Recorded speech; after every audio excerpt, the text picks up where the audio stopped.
Good morning students आज हम chapter number 3 व्याकरण का इसके बारे में अध्ययन करेंगे। शब्द विचार। शब्द क्या होते हैं, सबसे पहले हमें शब्द के बारे में जानना होगा।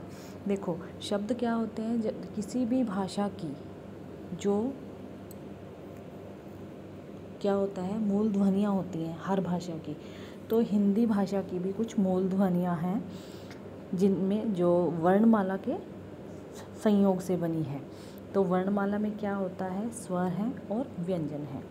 और जो हमारे मूल स्वर हैं वो हैं अ, ई, ओ, और इन्हीं के ऊपर जो है हमारी सारी व्याकरण जो है आधारित है। अब देखिए आप, ध्वनियाँ क्या होती हैं, मूल स्वर हैं, और ध्वनियों के आपसी संयोग से क्या बनता है, अक्षर, और अक्षरों के योग से शब्द बनते हैं, और शब्दों के योग से जो है वाक्य बनते हैं। आज हम शब्द के बारे में अच्छे से जानकारी प्राप्त करेंगे कि शब्द जो हैं कैसे बनते हैं, कितने प्रकार के हैं, कहाँ से आए हैं। तो यह सभी, तो ये सब आप चित्र देखिए, इसमें कोई फूल है, जानवर है, या एक गमला भी रखा है। तो ये सब क्या है, किसी चीज़ के नाम हैं। देखिए ये नाम क्या है, चित्र की पहचान है, चित्र का नाम है, यानी वर्णों का समूह है। कैसे, देखिए पहला जो भाग है, पहला चित्र है वो है एक फूल का। फूल किसका है, कमल का। क, यहाँ पर सिर्फ क वर्ण जो है दिया हुआ है, और हमें नहीं पता कि ये किसके संयोग से बना है। तो हम सिर्फ उच्चारित कर सकते हैं कि कमल।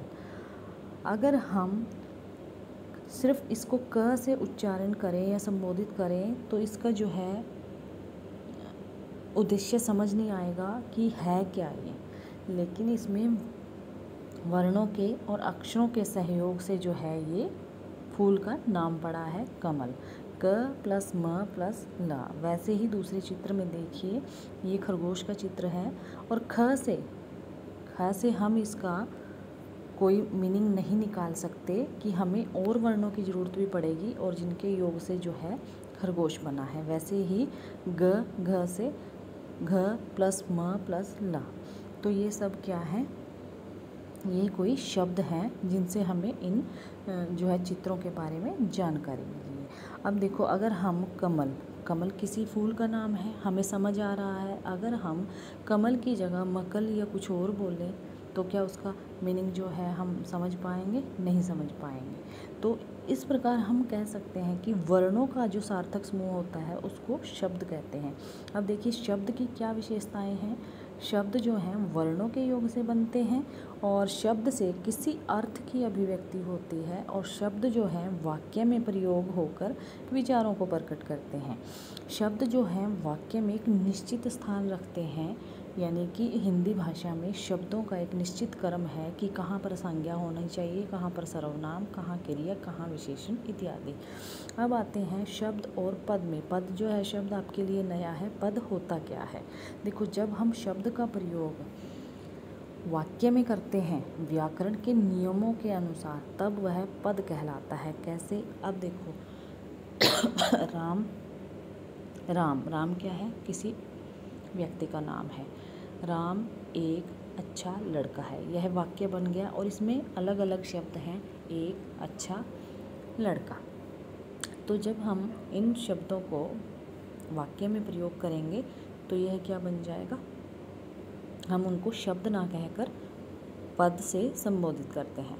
और वाक्य से अलग अगर वाक्य नहीं है, एक अकेला शब्द है, जैसे चित्र में दिखाया गया है कमल, खरगोश, गमला, तो ये सब क्या है, शब्द है।